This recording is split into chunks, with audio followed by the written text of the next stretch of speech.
Igbo kwen. Ya. Kwezuonụ. Ya.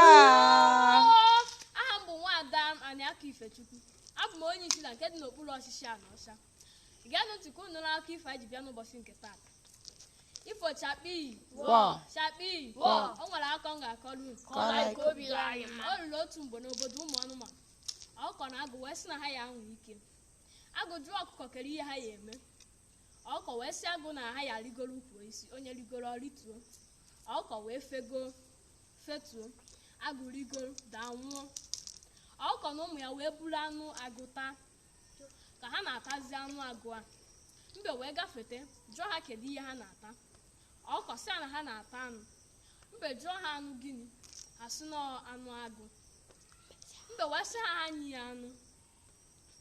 Ọkụkọ wee were anụ nye mbe tachaa na olukwa eshie.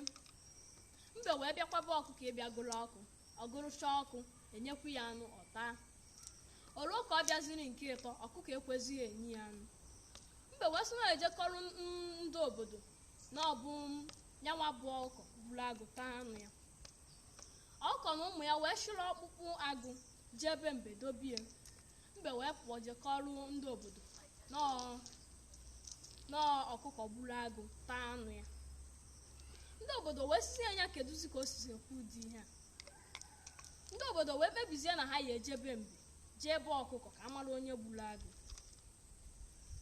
Onye ọbụla afụrụ ọkpụkpụ ya na bie ama na ya nwabe onye gburu agụ.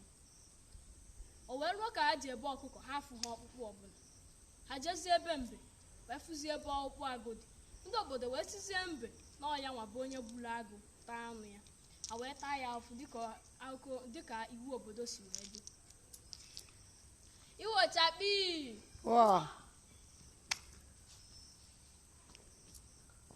So ihe mmụta dị n'akụkọ a wee bụrụ na mmadụ inwe anya ukwu n'ebe ibie nọ adịghị mma. Nke ọzọ wee bụrụkwa na ntaji anya adịghị mma. Ọ gụsịanụ ka ọha n'ọnụ. Ndeewono.